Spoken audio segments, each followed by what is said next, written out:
What's going on, everybody? Welcome back to another episode of The Release Valve. I am your host, Sean Hanlon, and I am so extremely fortunate, blessed, and excited to have my guest back for the third time.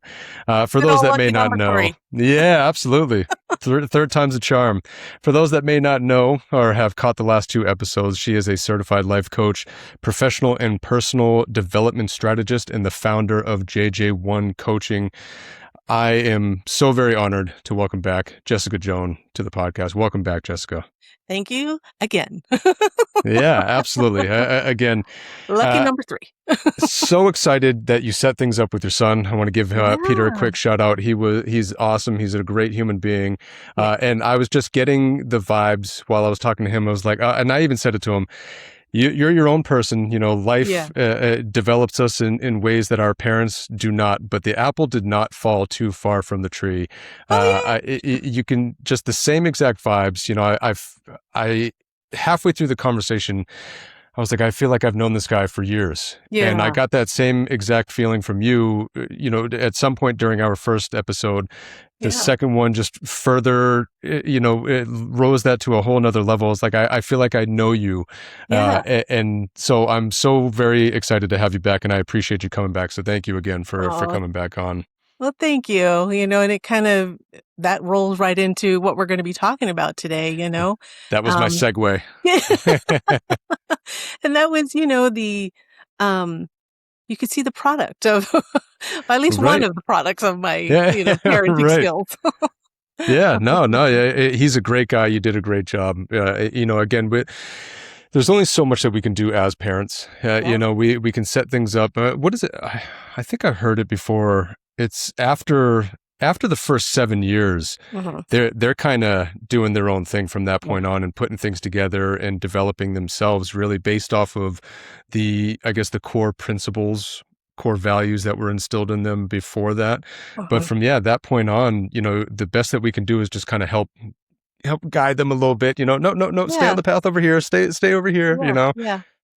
Well, I think part of it too is we are discovering who they are as much as they are discovering who they are.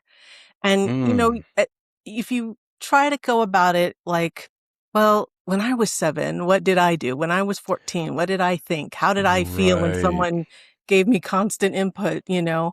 But it was, for me, looking back, because my 2 boys are adults now, like full-blown adults out in the world doing their things.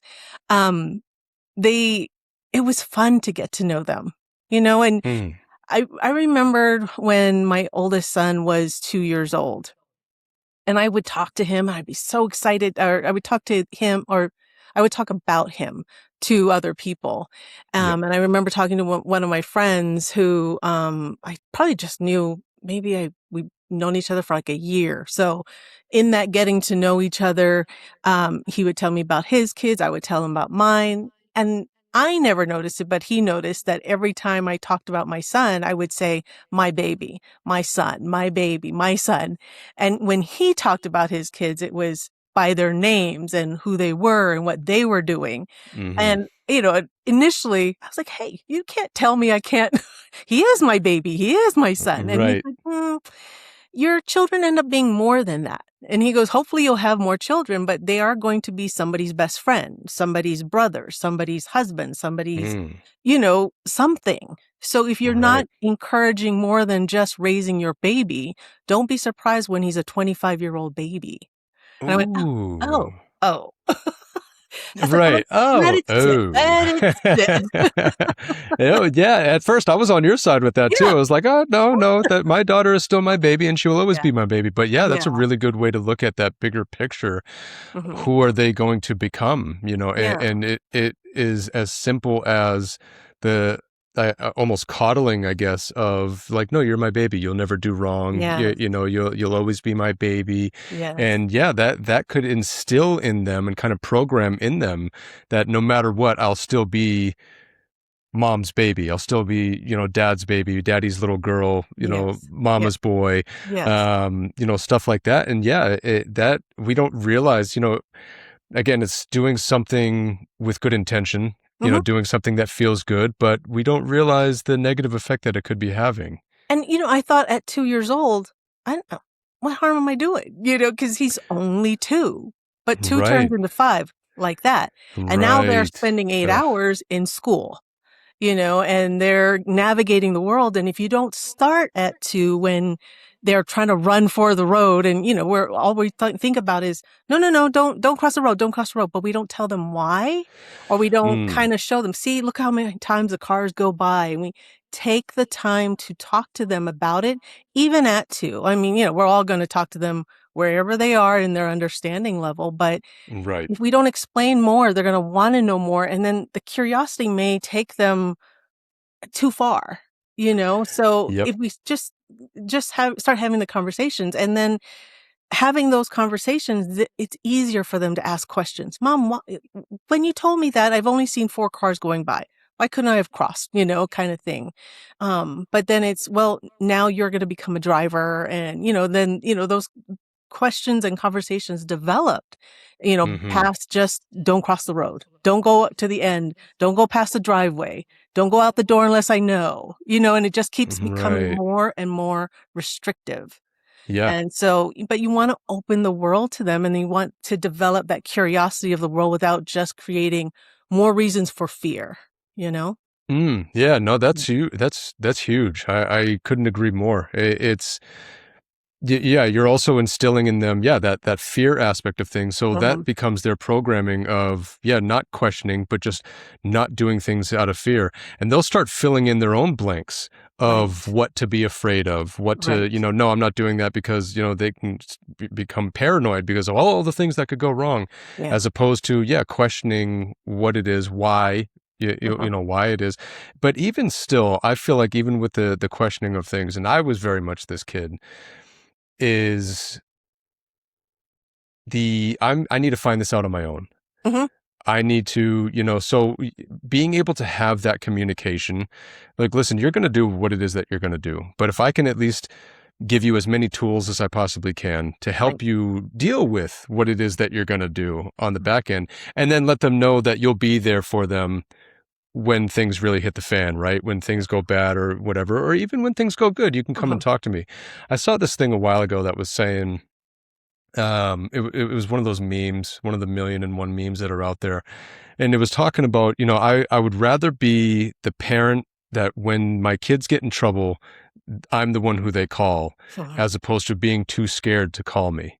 Right. And I feel like if you're just that, don't do that because I Uh-huh. said so, don't do Uh-huh. this. Like, you then become that parent later on that they're not going to want to contact, and that they're not going to want to hit up and say, hey, I messed up. Yeah. The more that you can have that open communication with them, the Uh-huh. more that they're going to feel comfortable coming to you for those things that do go wrong. Or again, like I said, that do go right. Hey, I had Right. this happen and I wanted to let you know. Yeah. Yeah.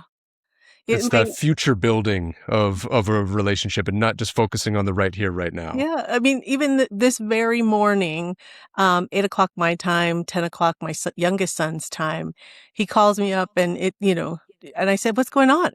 I get a little like, because 8 o'clock in the morning my time, what's happening? It's a Sunday. What are we Right. doing? Right. And he says to me, he goes, "Mom," and I'm like, bracing myself. What is happening? Because he is also this child that wants to just kind of instill a little fear in me, and because he thinks it's funny. Boys. So I know, what am I gonna do? Boy mom. Um, but he says, I went to the store, and I said, okay. And he goes, I think I ended up spending a little more than I was supposed to. And I said, well, what happened? And he said, I thought I was only going to spend 70 and I spent double. I said, well, what did you buy? And he goes, hold on. And, right before he got into the house, he got in the house and he started pulling things out. He goes, I got this, I got this, I got this. And I said, well, yeah, like that's how much all that stuff is. And he said, I just didn't stick to my list. But that's just the normal conversation that we're having, even though he was kind Mm, of poking at a little bit of fear. But, it was, you can just have these grocery shopping conversations with your kid on a Sunday right. morning, and it's nothing more than just, hey, mom, what's going on? And it's Right. the best. And he used Yeah. to do that. And both boys used to do that even when they were, in high school. And I used to work at their school more for my younger son than my older son. My older son had graduated already. And I was there, and I was the mom that all their friends came to, my mom said, can you sign it? She forgot. Why am I the signature? Yeah. And they knew that there was one rule. I am not going to get in trouble or take the blame from your parent just as long as I Mm, have. And all the parents were like, yeah, sure, no problem. You know what? Like, right. wait a minute. How did I end up momming all these kids? But Right. those same kids still text me to this day, Happy Mother's Day. How you doing? Oh, I love When that. they know I'm, got something going on. Oh, okay. Let me get on there and do this. Let me go listen. Let me, go check out your page or whatever it is that I've got going. They're in my corner. So that parenting that you do to your children, that extends to their friends. And, it just creates their community, because they know they can lean even beyond them, so when they're having trouble Right. with their parents, and, of course, we're all friends anyways, but they can come and say, okay, how do I say this without upsetting my mom, without making my dad feel like it's confrontation? And so we Mm. walk through that and then, okay, that worked out, mom. And, they call me Mama Joan. Mama Joan, that worked out. So this is this and this is that. And okay, good. I'm glad that it worked. And, just kind of giving them the parent perspective without Mhm. being the actual parent. Right, without that fear of, Yeah, yeah, getting in trouble or, right. yeah, sometimes you need that little bit of a tester, like, how does this Yeah. sound? Yeah. You practice the speech before you have to say the speech, Right. and You're a mom. What do you think about this? yeah. And that's I, exactly what it was, I is a love that though. You yeah. created a safe space for again, not just your kids, but Yeah. their friends and and like you said, the whole community really. That's Yeah. so funny. Another dynamic. I should be surprised by this. My mom worked at the high school too.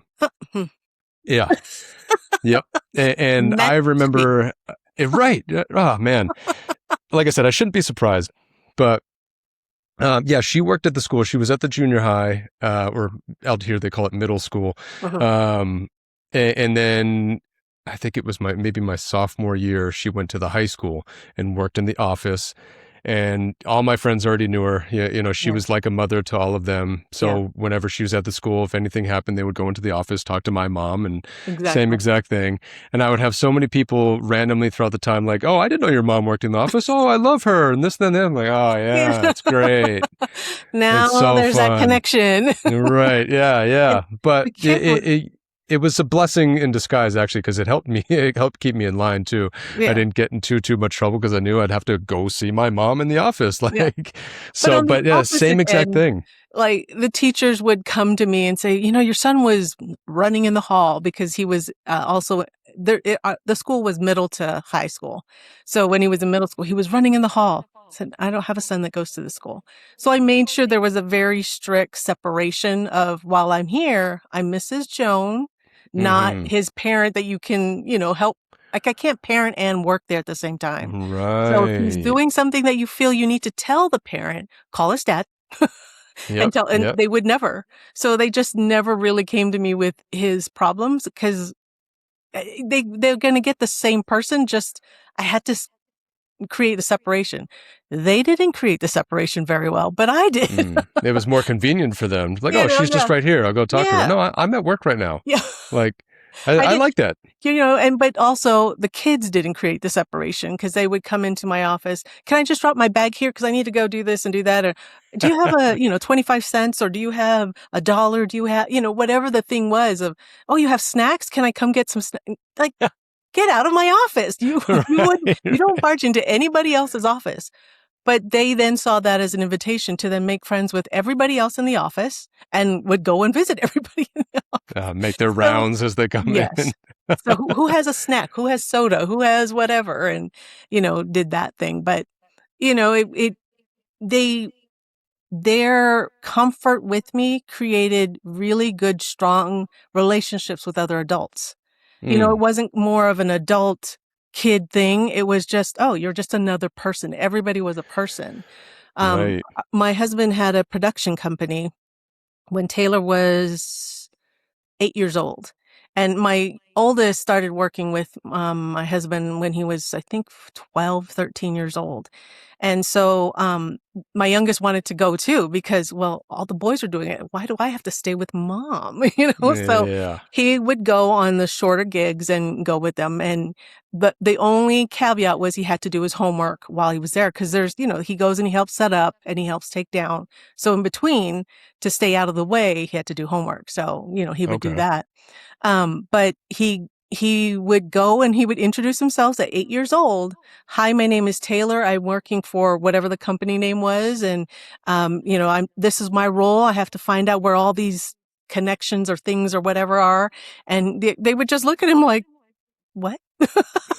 You're 8. You're not supposed to do this. Right. But it created such a confidence opportunity for him that he enjoyed it. He got to go to it was an event called Mutts and Models, and the models would walk down a runway in whatever attire they had, but also they had puppies that were for adoption or older dogs that were for adoption. So it modeled both situations and then raised money for the organization. But he had no problems walking up to all the models going, what is the dog? What is this? What time? What are you wearing? And he just created his own way of having this natural curiosity about somebody else. So then as he got older, and even when he had interviews for college and interviews for, working, it never rattled him.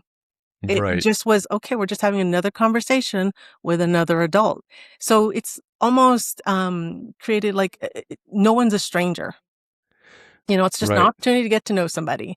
Yeah. And he was probably more nervous about being able to actually do the job when it came for an interview or actually being in the school. But, it was less about who was in front of him, or what they were Right. going to ask because he never knew what every gig was. So he just kind of formulated his own way to do it. And he's straight A student, and so it didn't get in the way of his education.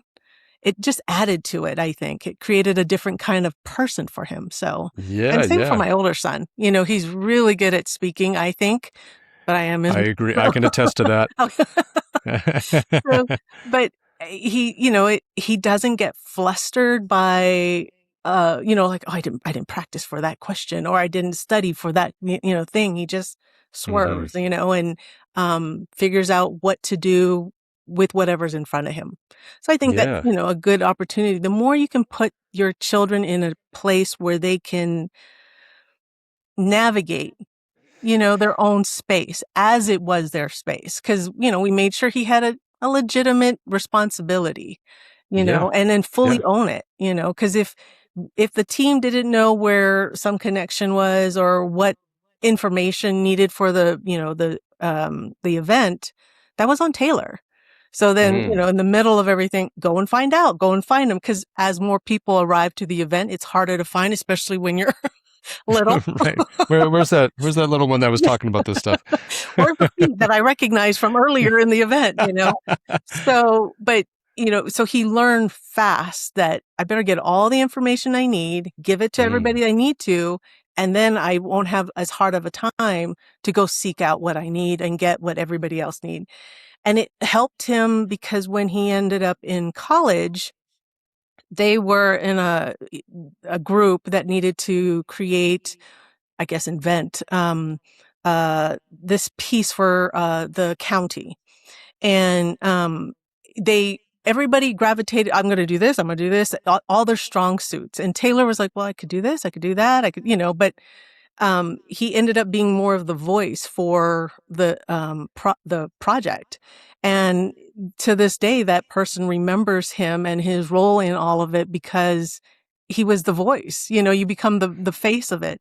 So Right. it helped. It lent to that, opportunity and stuff. And it translated to what he needed to do currently. He's an engineer. So, Oh, wow. there are not a lot of engineers that have a really good personable conversations with each other. And, Right. Right. so that becomes a plus for him, Yeah. No, that's huge. I think you're so right.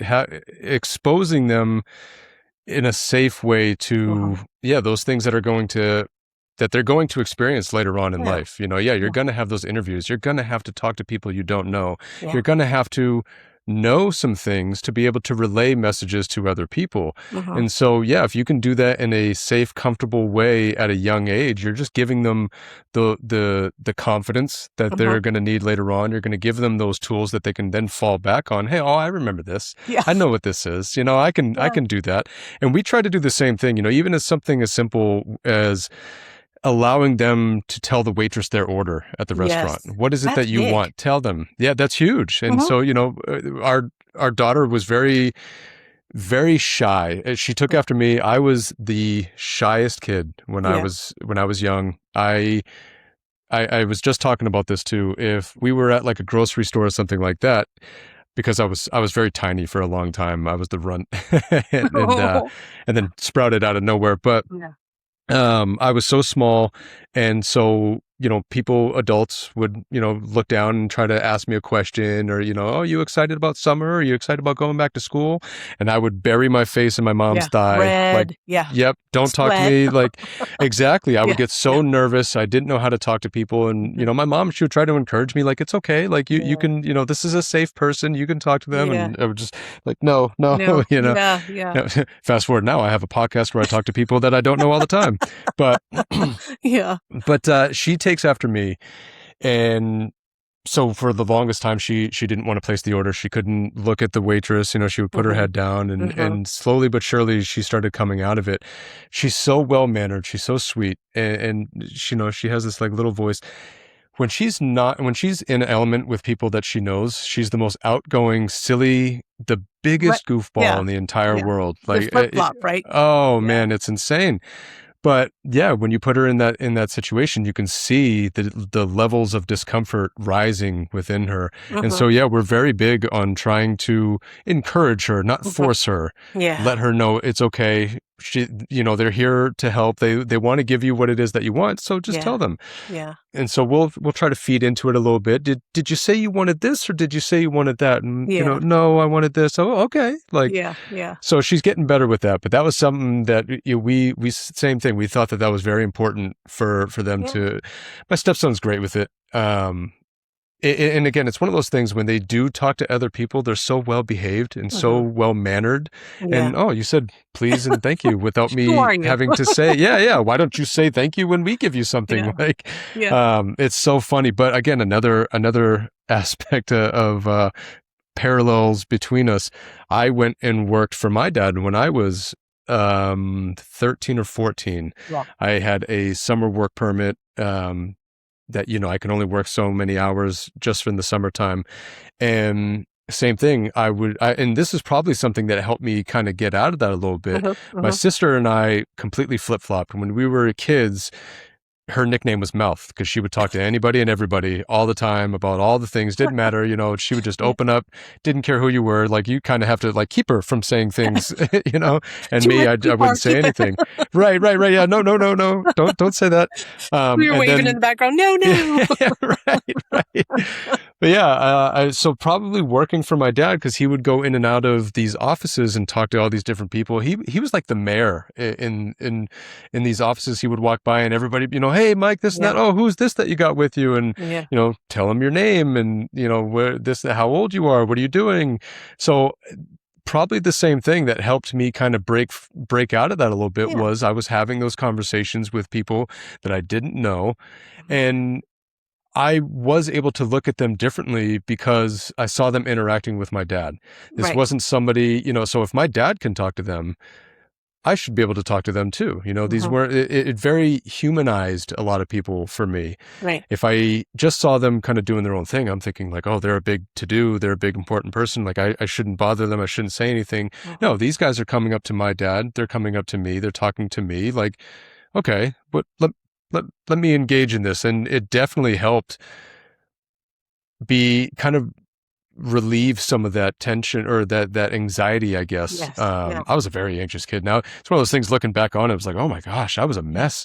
I was such a mess as a kid. But those things that fear or that anxiety is coming from. It's just right. Yeah. Both of my parents can talk to strangers, Mhm. whenever. So it wasn't anything that I modeled that after, like, oh, my mom doesn't talk to people very well, so that's where I'm getting it from. Yeah, I just had this fear, again, as we were talking about before we started recording, the fear of the unknown. Yeah. I didn't know what could happen if I talk to somebody. Am I going to Yeah. get my dad fired? Am I, Yeah. is he going to lose his job? Am I going to be the cause of, the world falling apart? Like, I don't know. That's how my brain worked too as a kid. And I think when I Yeah. had my children, I wanted to make sure that fear wasn't their dictator for what they did next or how they decided if they should do it or not do it. Because like for Hmm. me, that's what it was. I'm not going to go to school right out of high school because I'm not allowed on that campus. No one said I wasn't allowed. I just said I didn't allow myself because I didn't know what that was. And I Hmm. was never exposed to that. So I was comfortable on a military base because I was a military kid. Hmm. And so, you are taught stay within the base. That's the safe zone. Anything outside is a little bit scary. And so eh, my elementary years, we were in a base in Italy and, we were we were always on high alert all the time. We had a go bag. Our passports were in there. We had extra clothes, extra food, because we just don't know when they're going to put you in a plane and where they're going to drop you off to. It's time to go, you go. And so I don't know if that had that kind of, big impression on me, but Mm. I just felt like if I went outside of what someone was telling me to do, something big was going to happen. Something wrong was going to happen. Right. So I think that because, every teen rebels, every teen goes outside of the do not do kind of thing. And I did to a certain extent. And then once I felt that like sting of, oh no, I created a big old fuss. I just came back into, myself and okay, just don't go anywhere. Don't ask to go anywhere. Don't participate in anything. I was afraid to join clubs. I was afraid to get into sports because I might get hurt. I might break a bone. I might, like all the Yep. things just kept escalating. Hmm. So I made sure that my kids understood, or I tried to anyways, to make sure that they just you can get hurt, we'll fix it. You can fall down, it'll heal. It'll hurt Yep. for a minute, but it'll get better. And then sometimes it landed and other times it's like, oh no, that really hurt. I'm never doing that again, and so but the more opportunity they had to, I guess, change their minds, I try to put that in front of them. So like my oldest son, he was very shy as a kid. He didn't, and what sports do you want to play? Cause I was always afraid of sports. I was like, let's just put you in everything and anything. But Yep. he was, no, no, no, I don't, I don't want to do any team sports. So karate, we tried karate for a while and he was really good at it, but I felt like he would do it really well. And then he would go back and just kind of hide himself in the shadows Yep. if he could. Yep. So I said, okay, I think he needs more interactive kind of things. And, he also changed school 6 times for because when we lived on Guam, we had a typhoon and the school got destroyed or damaged, so he had to change Oh my schools. gosh. And so some of the changing was more weather related, I guess. And then when we moved out here, as we got settled, he had like two different changes. So some of Mm. that's like, life circumstance. But we ended up putting him in, we had to trick him into playing basketball because he went to a kids summer program. And the one of the leaders, he said, well, we'd really like for him to play basketball because he's really good. He's good when, like you said, really good at when they're just around each other and they're just playing for fun. He gets Hmm. involved in everything. But when it's like team commitment or actual, you have to go to it every week, it like threw him for a loop. So he said, we really want him, because he wasn't tall, but he wasn't one of the shorter guys either. Hmm. And he's really good at dribbling. And, at that age, sometimes the dribbling and the running happen separately. So, I said, okay, yes, he's going to do it. And he said, well, we asked him and he doesn't want to. And I said, well, we're saying yes. And he said, okay. Like he was like, I don't know. So we got his uniform and everything, and we went home. So this was like a Friday night. And so Saturday, we're like, okay, everybody get in the car. Where are we going? Well, don't worry about it. Just everybody get in the car. So we drove all in silence. Everything he needed was in the trunk. And so we get to the gym and he said, why are we here? And I said, you're playing basketball on the team. Your stuff in the Oh, car. by the way. And he just went like no chance to go, what? And, freak out. But he was mad at me. And you could tell by the dribble. But yeah. And shoot. And then he goes, that's it. I'm not playing anymore. I said, no. You're going to do this all through the summer. So he started basketball in the 6th grade, never really playing competitively. It was just, pick up ball, throw it, play horse or whatever. Right. Now playing in a game. Didn't really even understand the rules, none of that stuff. So then he kept playing. Okay, that's it. I'm done. The season's over. No, now you're going to start because 6th grade's middle school and they have middle school teams and stuff. Now you're playing for this team. So we just kept him going every day, every season. So throughout the year from 6th grade to 12th grade, he played basketball. And then we had a trainer in between to just kind of help him a little bit more. And it was, the trainer was talking about, well, you might go play in college, but you never know. Your kid could be a little runt at 5'10" or 5'5", or he could be 6'5". We don't know. So, but as he went through college or high school, he was like, well, I don't really think I want to play basketball in college. And I said, well, that wasn't really the point. It was more getting you outside of being so afraid of trying things. So from basketball, he's, joined every club. He, I think he tried baseball and track. And it was a smaller school because we knew, okay, we're not going to push him into this like 1,000, count of kids in a school. I think in his class there were 100. So it was significantly smaller, but just big enough for him, Yeah. And so, that did it. And that my youngest watching my oldest just trying things, even though he was scared or frustrated or I don't know, I'm not the best at this, but just trying it. He then became the kid that tried everything. Mom, I went on this field trip to the art school and it was for adults, but I convinced her to teach me. Wait, what happened? And he came home with business cards. Mom, you have to call her at 4:00 because she's said that she's going to set something up for me. She doesn't teach kids how to paint and draw. And he goes, it's okay. I talked to her. He was in the 2nd grade. What? But sorry, I already got it all straightened out. Don't worry. I know it's going to be all right. We can afford it. How do you know what we can afford? But he got into things that I didn't know how to even understand. I'm not artistic at all. So I didn't know, is this a good teacher? Is this, worth the money? Is it too much? Like I didn't do any of the research, but he decided this is where I was going to go. So my opportunity to go, okay, let's just jump and feel it out, and I'm not a jumper. I wanted to, where am I dropping my kid off to? And does she have any skill? She definitely did.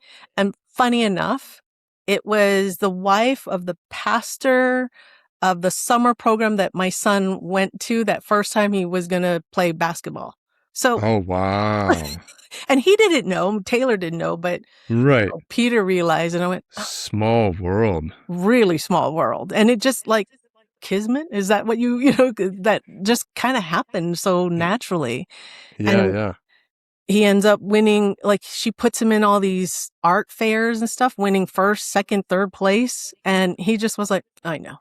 But what do you mean, Is this the first time you're drawing? No. So, but, he tried art school. He became a junior master chef by the time he was in 5th grade.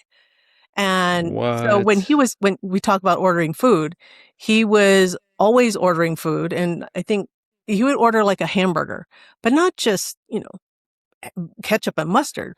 I want grilled cheese and I want blue cheese and I want, melted and lightly toasted and right. I want the onions cut finely.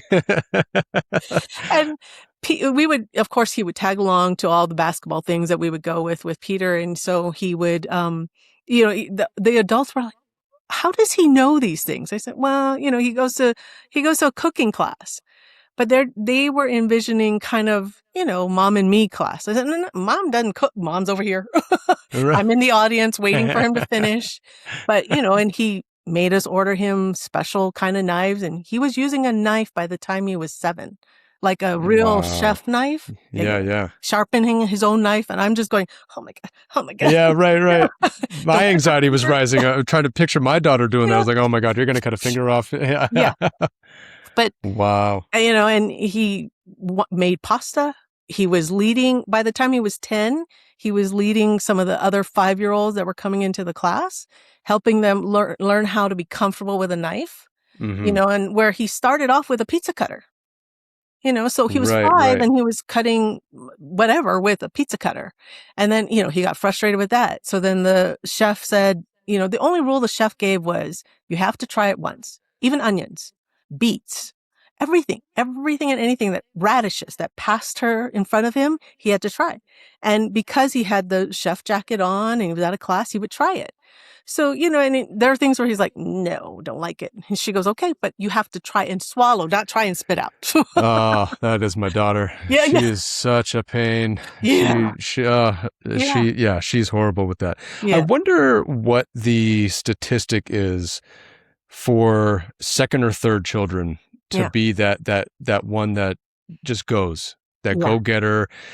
There has to be something to that, because being the first child, you're going to have all of those what ifs, I feel like. You have nothing to gauge, how things are. But as the second child, you're the one older than you is kind of the guinea pig of things. Yes. You're seeing how things go when they try that. Oh, he tried that and he didn't like that. Or he tried that and he did like that. Yeah. Oh, he tried that and he wasn't good at it. Or he tried that and he was good at it. And you can kind of gauge, well, if he can do it, I can do it. If he can try it, I can try it. If they can, so there's got to be a statistic with that, with successful people or maybe not even successful, but those go-getters, those drivers, and where they stand in the sibling ranking. Are you the firstborn or are you the second or third or whatever? That's why it's so important to have someone that looks like you in front of you, as an example. It just helps, because there's plenty of examples of people that have tried basketball, tried cooking, tried swimming. I watched the Summer Olympics. Plenty of people are swimming and diving and doing all the things. But, when it's someone that has the same fears, or, show them they're vulnerable, then I can be vulnerable and I can step out a little bit, and, and someone will catch me, and I think if we can allow that safe space for our kids to, okay, I'm going to try it, Mom, but if I don't like it, this is this is where we're going to compromise, right? I'll try it for 3 times and then I'm not going to do it anymore. And, sure. But then there was nothing better than telling your kid, I told you, you're going to love it. I told you. Right. Oh, it's one of my favorite things to say with the kids too. I tried to tell you this is how it was going to be. I tried to tell you that you could do it.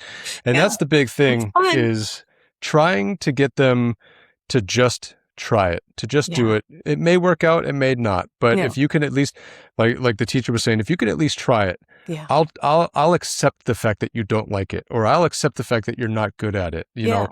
But if you refuse to try something because of that what if, as a parent, that for me is one of the biggest nails against the chalkboard. It's like, nope, I can't with that. You have to at least try it. My wife is the same way. She's very big on, if you try it and don't like it, I'm not going to make you eat it. I'm not going to make you do it. I'm not going to put you in a situation. And I say that to my daughter too. I'm not going to put you in something that I know will harm you. Right. I'm not going to make you try something that, you can either live or die if you do this, but let's roll the dice. No. Small caveat, because we make them take medicine, that doesn't always taste good. Right. Yeah. But it's good for you. So it's good for you. That is a difference. It's going to help you. Right. Exactly. So we're very big on that too. And I think it's so important. And I'm sure there's plenty of people that have better tricks than we do, but Right. it's just a big encourager. Mhm. We really try to encourage them to, what's the worst that's going to happen here? Mhm. You Mhm. don't like it. You're Yeah. not good at it. You find out that it's not for you. Yeah. That's the worst case scenario. So if that's the worst thing, we're then acknowledging what it is and removing that fear of the unknown, like what I had, Mhm. Mhm. I would fill in all of those blanks, Yeah. and it would always be worst case scenario. No, I will die if Yeah. I run this race. Yeah. I will Yeah. die if I Yeah. try this sport. And it's like, no, you I'll won't. never You make will it, but I not. never tried to make it. Right. And that Right. was the problem, but when they both would try something, they had to be able to communicate to me, because I'm big on use your words, because you can't Yep. just and cross your arms and just be mad. You have to say, well, I'm mad because I didn't like the texture, I didn't like the taste, it was too hard, I wasn't Yes. conditioned enough, I don't know how to run, because running is a skill. It's not just, Right. you can't just full speed go at it. Yep. So, but they had to have words behind the whys. So if Hmm. it was just no, that's not a well, it I can be a just full don't want to. sentence. Yeah, I just don't like it. How do you know you don't like it? yeah, let's come on, let's good 10 minutes of a back and forth about why. And Yep. so then it became we got to strike a deal. And we will both, and this is where they learn how to compromise and discuss and do all the things is, all right, so if you try it after this season, like with the basketball, after the season and you don't like it, then we'll, discuss it then. It's like, Yep. Mom, and he got better and better at discussing and negotiating and trying Yep. to convince me, and so it had to be more than, well, I just don't like it. It's hot. It's, too much running. It's, Right. like, okay, well, those are not good enough reasons. What about Right. basketball itself was a problem? And, Mm. so then he had to learn more about basketball in order to find out what the problem was. Right. So Right. if you're not going to play basketball, you can't hang out with them as your friends. And he's like, "What? Well, they could be my friends outside of basketball." And I said, "Yes, they can. But if they're always playing basketball, you're never going to be able to see them because they're always playing basketball. So it makes Right. sense for you to continue to play basketball and be able to see your friends." So then Yep. that was, okay, I can't get out of that deal. I'm going to hang out with my friends. And he got there, and stuff. And with Taylor, there it was my challenge with Taylor, because I would say, well, you got to go back to art school and learn how to sketch. All right. Never a problem. You got to learn oil paints. All right. Cool. Mind you, both my boys are colorblind. That's right. You said that. That's Yeah. so wild to me. Yeah. So him painting a picture that they have this book they would pick out, and he would paint it. But the teacher even pulled me aside and said, does he know his colors? Because he's young, right? And I said, yeah. And she goes, "Oh, so let me show you the original of this photo." So the original was more of gray, green, blue type of like the ocean hitting the rocks kind of look. Okay. And what he was painting was more of an orange, pink, sunset-y kind of colory. And she goes, how do you tell him that that's wrong? I said, well, he's colorblind. And she goes, oh my God, I never really noticed, because they started off sketching. Everything's black and white. Doesn't really Right. affect colors. And then when she realized that he was painting what he saw, she was more excited by it. So she would tell everybody, he's colorblind, and look what he's doing, and look what he's seeing. This is what he sees. And he didn't have to pay attention to detail in the way of color, because it Mm. was his details, his color. And from that, from taking that class, he was never afraid to tell anybody in school that he had a disability. And Wow. when people didn't treat it as it was a disability, or kind of like, well, you can see, it's not like you're blind, and he Right. would just go, no, I can see, but you can't test me on it, which everybody goes, oh, what color is this? Right. Right. Or he would get directions, in color. Get me the blue jacket, get me the red this, get me the green this. And he would just kind of go, what are you talking about? And sometimes you could figure out, get me the jacket. There's only one jacket. And he would just by Sure. chance Yeah. get it Yeah. right. but it gave him a confidence because it was so exciting to this adult that he just saw the world differently, and different was okay.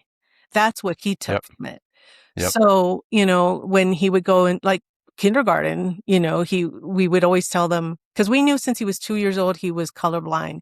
Peter, we didn't figure out till he was in the first grade. Oh, And wow. his experience was very different because they brought in occupational therapists. Because they said he didn't apply himself.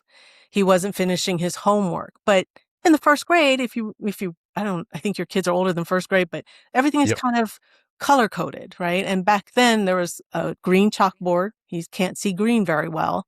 And then when they used colored chalk to write the words, he couldn't see that. So then he was made to feel like something was wrong with him. Yep. Yep. Where Taylor, his brother, was already colorblind and there was no problem. So it Oh, was, we know what this is. transition. And then I, too, as a parent, knew how to set him up, Yep. And so everybody got told, but he was very, I don't know where the red crayon is, and somebody somewhere, because there's always a neighbor next to you that's willing to hand that off to you. And here it is. And then he learned to read, and then he didn't need any help anymore because he would just read whatever the color was. Right. So Right. then, Yeah. he just found his way, but allowing them these opportunities, you just never know where it's going to go, So like trying out an art class in an adult setting, that I would never have thought of, but he thought Right. of it for himself because he was able to talk to adults without fear. So trying, like you said, if they're 4 and we're sitting in the restaurant but can figure out what they want and say it, then they realize, I talk to the adult, I get what I want, and I can explain to other adults what I want. Because Exactly. even like when we would go to the doctor's office, our last name is Joan. So it's difficult for some people because they always want to put an S at the end. That's the Right. more common name.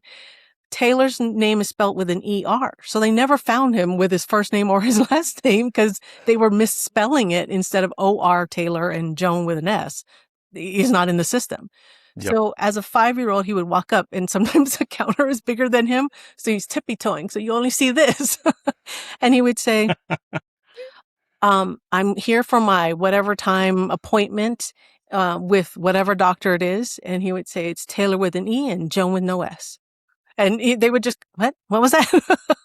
Taylor with an E, Yep. Joan with no S. Oh. And they would there it find him. is. Yeah. He's like, Or yeah, there it is. he would test it and he would just say, like my appointment's at this time or whatever. And they would go, oh, so cute, and I'm just like, I could just sit down. I don't even need to Right. sit. He got the card out from my wallet and he didn't have an ID. So he would get my ID out because he knew what he needed to do and the credit card and everything because he watched. So Yep. and as I was teaching Peter, he picked it up. Because Yep. Peter is 6 years older than him. So as Peter's doing Right. this, he's like, oh, I got it now. I've seen it done a lot of times. Right. And Right. so when they would like, we can't find you. You don't have an appointment. Ma'am, he doesn't have an appointment. And Taylor would go, no, no, no. Taylor with an E, Joan with no S. Here's my date of birth. And and Oh, he would that's just hand it so off. And funny. they were like, oh, okay. Got it. You go ahead and have a seat, young man. And then they stopped talking to me Yep. and talk to him.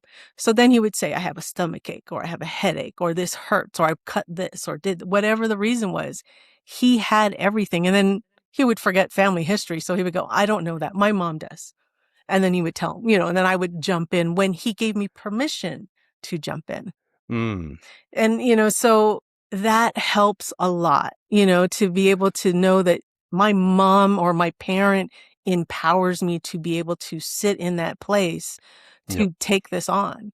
So even in elementary school and for Peter, elementary, middle, high school, all the way through for both boys, actually, they didn't have problems navigating, hey, where's my grade for this? How come I have an F or how come I have an incomplete or where's this grade and what's that? What's this? And because of their disability with being colorblind, sometimes they couldn't answer something on a test and they would bring it to the teacher's attention. They would feel terrible because you wouldn't ask a blind person to see. So why are you asking Right. someone to see color when you're giving Yep.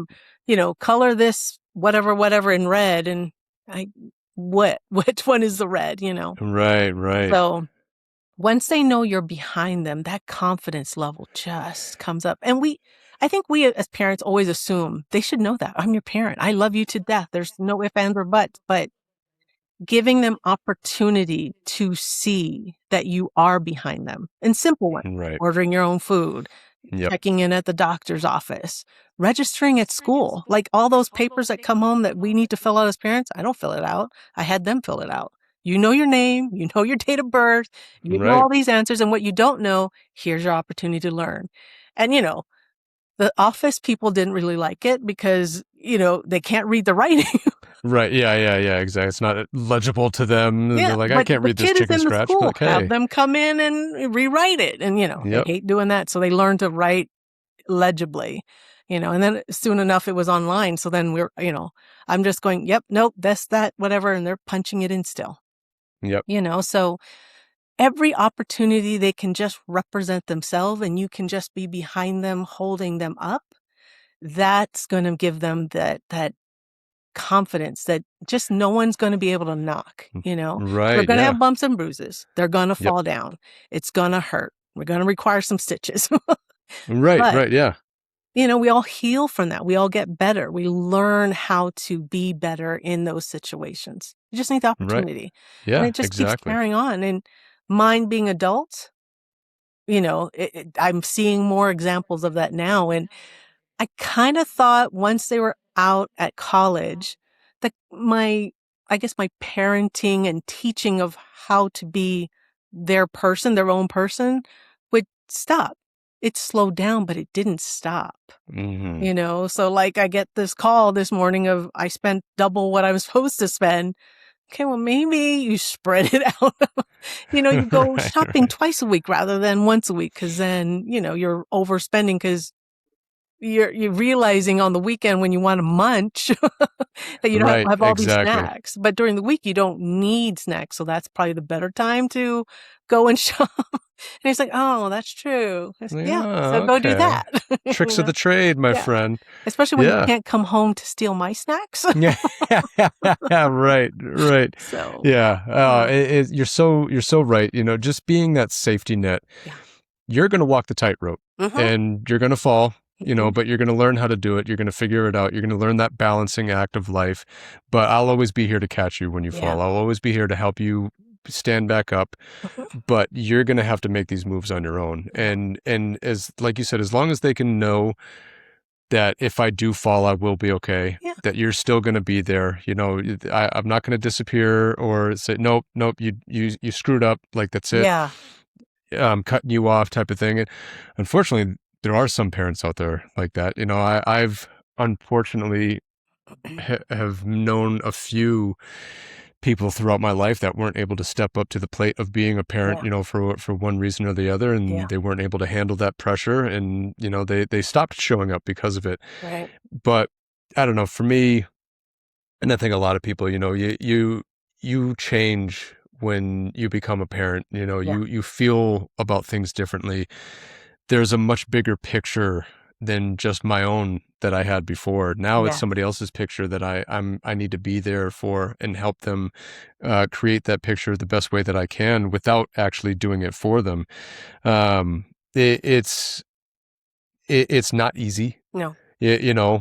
Everybody's parenting experiences are their own. It's different for everybody. You can tell somebody how it's going to be all you want, but once you get into that situation, it's like, you didn't tell me this. Like, it wasn't like this. Why didn't you tell me this was going to happen? Right. I didn't know either.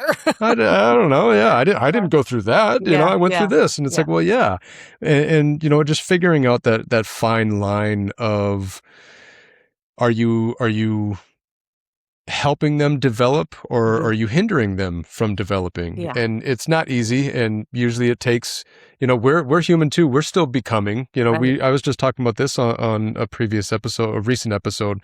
My guest, one of the things that she said on her podcast was, don't forget that you're becoming someone too. Yes. And that's a huge part of being a parent, is one, not putting a complete halt on who you are and your development, Right. and not hindering them from their development. Right. It's that fine line of trying to figure out, how to be there for yourself, but how to be there for them and do that in the way that's going to facilitate their growth Yeah. as opposed to, hinder them or keep them from growing. And it's not easy, but man, is this the best job that I've ever had before in my life. It's so fun. It's It's so so rewarding. rewarding. It's so fulfilling. Yeah. For anybody that is struggling, I don't want to say go and have a kid if you're struggling Yeah. to find your purpose in Yeah. life, Yeah. but really, it really helps put things into perspective. And I've known since I was a young kid that I was going to be a parent. Yeah. I was one of those weird kids. Like if I don't do anything else in life, I know that I'm at least going to be a father. Mm-hmm. I'm going to be a fun dad. I'm going to play with my kids. Like I always knew that. I'm not nearly as fun as I thought I would be, but There's that responsibility part. right, yeah, that silly, stupid responsibility part. I got to pay bills and do these other things, but I definitely. I tried to. I'm kind of going around this big thing here, but I'm going to bring it all together.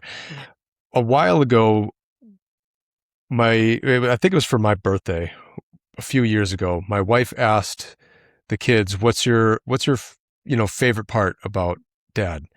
And my daughter said, "He's fun." Aww. And at the time, I was like, "Well, that's kind of lame. Like, I want more than just fun. I don't want to be funny and just be that dad." But then I started realizing that was our that's our love language with each other. Mm-hmm. Like that's how we communicate. We have fun. We have a good time. So when I'm delivering a stern message or a stern lesson or whatever, I always want to make sure that coming away from this, that we're still going to have fun. Right. We're still going to be able to enjoy our time. You didn't screw up that bad. Mm-hmm. I have to tell you this because you did mess up or you did do something that needs to be addressed. But I still love you. I'm still going to be there for you. We're still going to have fun. Mm-hmm. So I'll deliver that message and I see that look on her face, but then I'll give her like a little look or, I'll give her a little wink or something, or, I'll say a little funny line and then she smiles and lighten it up. And then I'll try to, do you know what I'm saying though? Do you understand? She'll say yes. And it's like, okay, cool. Like we're still good. It's okay. Yeah. I'm always going to be here for you. I'm always going to be that safety net, for better or worse. I'm going to try to make myself a safety net to the point that I'm not hindering you from doing things or doing things the right way or not, I don't want you to purposely screw up because, oh, my dad will get me out of this. Mm-hmm. But I want you to know that I'm always going to love you. I'm always going to be here for you. And I'm always going to do what I can for you to help you. Yeah. But yeah, you're the one that's going to have to walk that line. You're going to have to learn these lessons. You're going to have to figure these things out. But yeah, I'll be there for as long as I can to help you along the way. Yeah. Yeah. Even as a parent, you have to parent each child that you have differently. You're even who you 100%. As you parent as they get older, if you only have one child, it changes, right? Because you change, they change, their interests change and things. But how I parent Peter is very different than how I parent Taylor, and it just demanded that because they are two very different people. Peter's more two boys, but two very still, different. Right. And like Peter's more my soft place, my landing space, where Taylor's more my push. Because like when he was about to graduate high school, he knew that working at the school was not my dream job. Just wasn't, and it was convenient and it worked for our family and what we were trying to do. And so he looked at me and he goes, "Okay, what are you going to do?" And I said, "What do you mean? What? I'm right here, I'm going to keep doing this." And he's like, "No. You don't like this. You need to let's go. You need to go. You're graduating. I'm graduating. Let's move." And, and then I, of course I turned to Peter and I'm like, "This is happening." And he's like, "Mom, it's the truth. You don't like it there. You're not, this is not your you're not going to spend the next 20 years doing this. This doesn't light you up." The parts of it that lit me up was the life coaching parts of it, when the kids came in and they needed help and talking to them. But even back then I didn't know that I wanted to be a life coach. I didn't know that was going to be the thing. And so fast forward to when I was telling the boys, "Okay, this is what I'm going to do." They were like, "Mom, you already do that." And I was like, "What do you mean?" Right. I didn't know. So they are reflecting back to me the things that I think I'm instilling in them, they become, as they grow older, they become look at this. This is what you did to us. They do it back to you. And while you Right. appreciate that they learn, at the same time, you're going, hey, go Yeah. slow. Take it easy on your mom. Hey, I'm the adult here, all right? Don't talk to me that way. But you're right. And, they're both completely taller than me. And,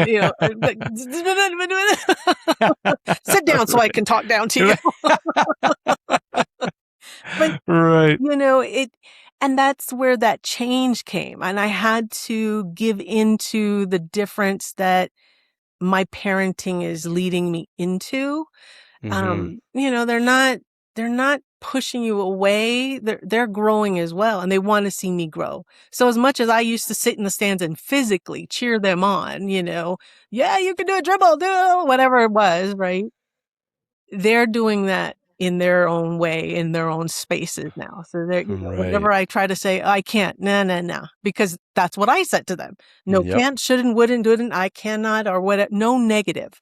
How can you turn it into something that you will do? If you don't want to do this, what's the positive statement that you can make out of this? Wow. Yeah, right. You're making me do the things I made you do. Enjoy it when I can't do it. Like, okay, I'm not going to say anything until I can say the positive statement of what this is going to be, So it's fun. Well, you don't want to be their friend or their best friend or any of that stuff, because it becomes hard when you have to give them the stern talking to, or hey, you're messing up. This is not it. You got to do this. You still have that banter that can go back and forth, and they can. Right. And when they feel safe enough to give it to you, you done good. You did it to where they're safe enough to go, hey, nope, you're not going to skate on this, go try it, go do it. Because I always talked about wanting to learn to tap dance, and that I didn't have an opportunity when I was little. Mm-hmm. Again, living on the bases, they don't have a lot of, offerings. So they didn't have that. So there was an adult one. So I was laughing at it being, look, I could finally go learn, and I'm not going to do it. I'm not going to do it. And they both went, why? And I was like, oh no, it's coming back to me. Right. I remember this.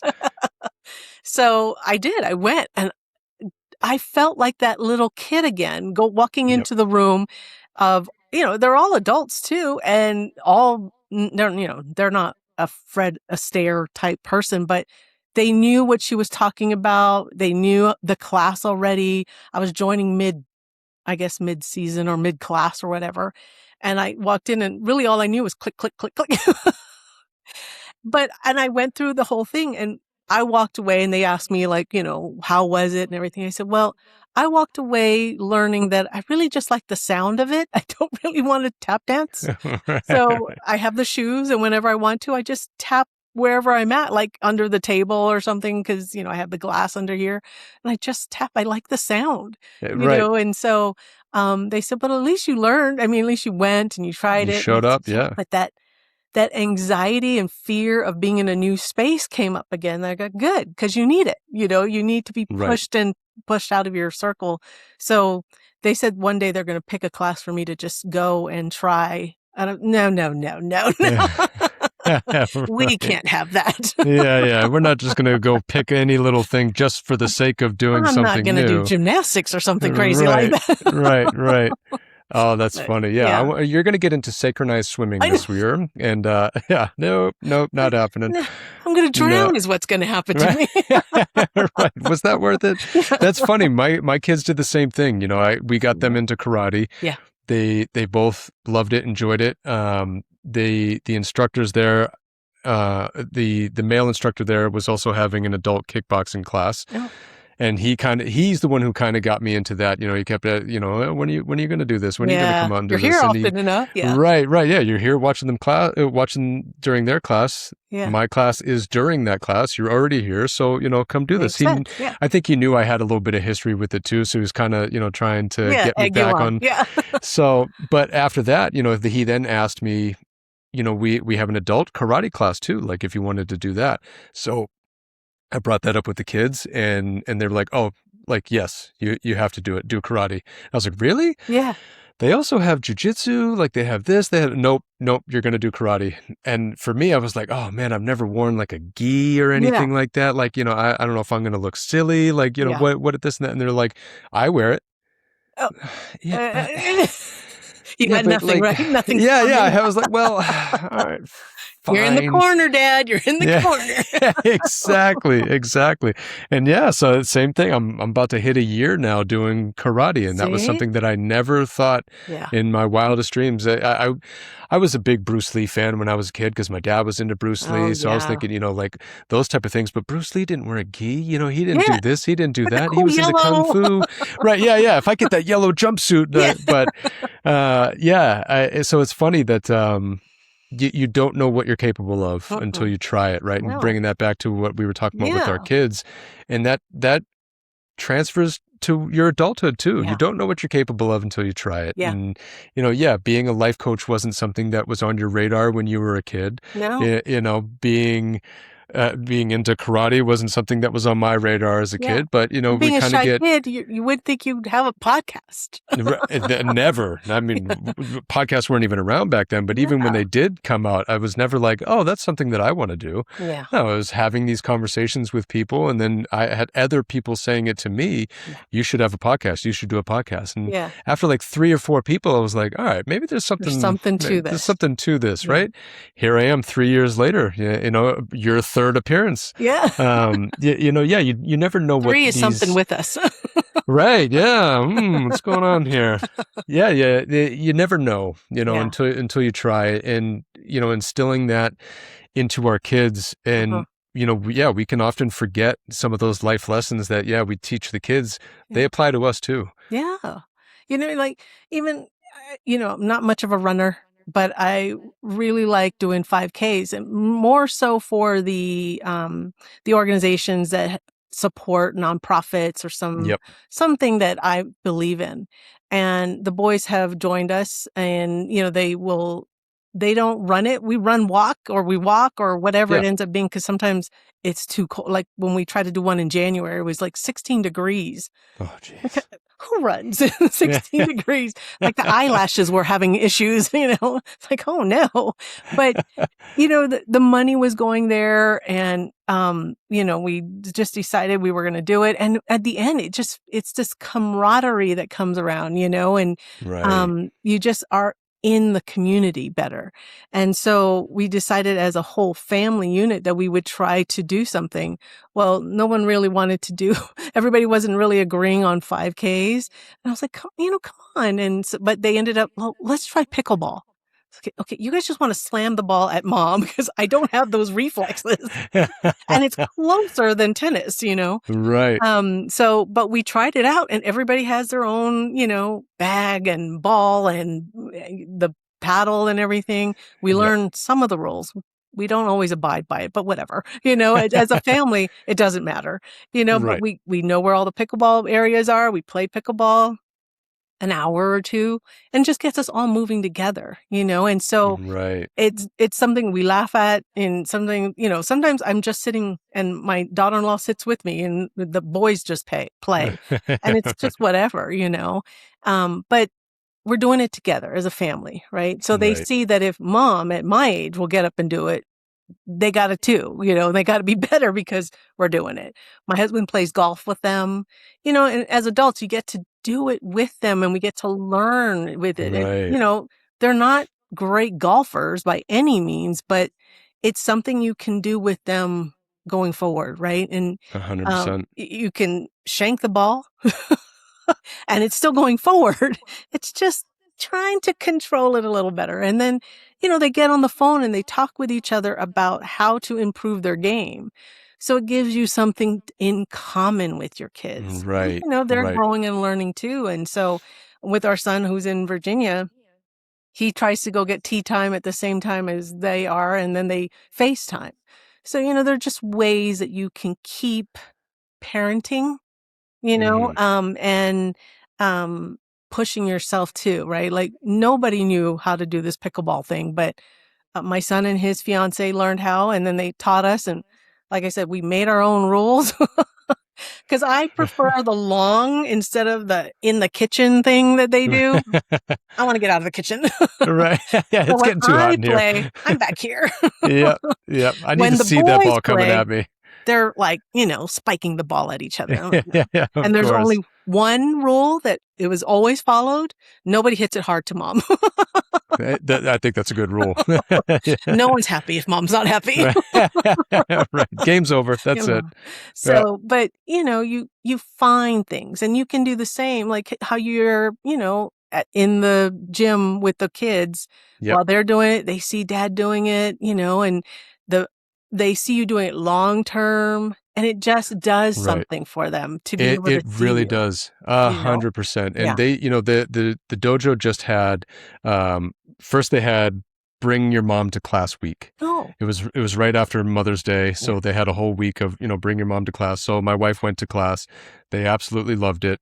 And then just the same week after Father's Day, they had Bring Dad to Class week. Yeah. I mean, my daughter kind of had a ringer because I take karate too, so I was able to do a lot of the things and not look as silly. Right. But it was funny because coming away from it, I completely unprovoked. She said, "I wish you could do this with me more often. I wish you could be in my class and we could do this together." And I said, "Did you like that? Did you have fun?" She goes, "I really liked that. I had a lot of fun." And I'm like, I know. Proud dad moment. Yeah, I enjoyed it too, I guess. You became fun dad, like you exactly manifested that. But she was proud of me. She was proud that they were teaching some of the easier forms and moves that to the other dads, and obviously I knew those things. So her and I were doing them in sync with each other. Yeah. And one of the guys there, even one of the helpers there, even made a comment about her and I being in sync while we're doing certain moves. Yeah. And she was ear to ear, big smile on her face. She was so proud. And the one of the instructors there, she said the same thing, that I noticed how proud the kids were when their parent was there with them doing the thing. And again, I think it's so important to, as a parent, immerse yourself in their world, right, as best you can. There's going to be certain things that you can't do, and that's fine, but be interested in it. It's so important for them to see that, to see, especially if it is something that you can physically do, can physically get into, they then see, oh, I can do that too when I get older. I can still try new things. It doesn't have to be just when you're a kid, and when you become an adult, it's all about work. Yeah, serious. All work and no play makes, John a dull boy, or whatever the line is from the movie, The Shining. Another one of those movies that we were talking about earlier, I saw as a kid. But it's so important for them, for their development, and also, like you were alluding to, the connection that you build with them. Yeah. You can have fun too. It's not all about just sitting on the sidelines, right, and cheering them on. I think that's important. You're not always the bus driver to take everybody to everything. Exactly. You can actually engage and be a part of it, and have that fun with them. My kids play a video game called Minecraft, and I've played with them, and they enjoyed it. But my wife played with them for the first time recently, and she had no idea what she was doing. I don't know this, I don't know that, but she got into it with them, and they were obsessed. They were like, "Oh my gosh, like this is the greatest thing ever. Mom is playing the game with us." Like, whoa. And we played for hours, way longer than we intended to. As a parent, we were like, we should have reeled that in a long time ago. But it was one of those things. Caught up in that moment, that memory. Exactly. And the kids still talk about it. Yeah. It's now a core memory that was instilled with them. And it was just as simple as playing a game. Yeah. Whether it's a video game, pickleball, karate. You know, we have a basketball hoop in the backyard. She's played with them a few times. They absolutely love it. They go nuts for it. Oh, mom's playing. I'm going to play. You know, and they throw their shoes on real quick and they run out there. So it's okay to look silly or awkward. You know, it's fine. Yeah. Exactly. Yeah. Remove your ego from it, you know, and just have a good time because the kids are absolutely loving it, especially if they can be better than you. I beat dad. I beat mom. Like, you know, like it's a sense of pride that they get. And like, there you go. I can't lay up to save my life. I can't even shoot it from the free throw line, but it's the best thing. They were like, come on, mom, try it. I'm like, I can't throw this ball that way. Like, mom, just do this. And you know, if they can teach you, even if you never get it, they are using their knowledge, right? And you can hear that, okay, what I'm paying for is going to some good use. You know? They're trying. It's just, it wasn't a complete waste. Coordinated, you know? So they're like, okay, mom, that's enough. I'm sweating. Okay. We try. It's not going anywhere. They're getting frustrated. I said, this is how I feel when we sit down and do algebra. Right. Schoolwork is a whole nother story. Yeah. Oh my goodness. But Jessica, again, I could talk to you for hours and hours, you know, and I had a few questions here that I didn't even come close to asking. I knew that was going to happen. So what's the point? Yeah, maybe we're going to have to. Yeah, we're going to have to just come back to those questions that I'll never get around to again. But thank you so much for coming on here again. This was another great conversation. It's so important to be able to not get so caught up in the world that you're living in, because it's so easy. Excuse me. It's so easy to do that, right? Kids have a great way of removing you from that world and really shining the light on what really matters. Right. You know, and being there for them, showing up for them is what truly matters. And somebody like yourself, and we've talked about this before with the other things that you've gone through in your life, and we're still able to show up. Yeah. Again, it is a testament to your strength and is the true definition of resilience. But it shows how much of a difference it makes when you're able to do that. And again, you could have easily not done that. And I could have easily checked out, and I don't think anybody would have blamed me for that. Not a single soul, but it made that much of a difference, not just to your kids, but to you as well. Yeah. And I think it's so important for people to know that, you know, you do have things going on. You do have reasons that could prevent you from getting out of bed, showing up, getting out of bed, doing the thing. But it's so much better and so worth it to stand back up and continue to fight, especially if you have others that are a part of your life like that, like having other kids. Yeah. So your story is so inspiring, and so many people, I feel like, can really learn from it and take something from it and grow from it as well. So I know it sounds weird to say, but thank you for being who you are. No, thank you too. So again, definitely going to have to do this again. Yeah. It's just going to become a thing. So everybody listening and watching, get used to it, because Jessica and Sean are going to be back at it again soon. But yeah, we are. The parenting thank you continues. Again. Yeah, that's it. Yeah. As long as we're around, there's always going to be something that we can talk about. So thank you again, and looking forward to the next one. Thank you, everybody, for tuning in. Thank you. See you next time.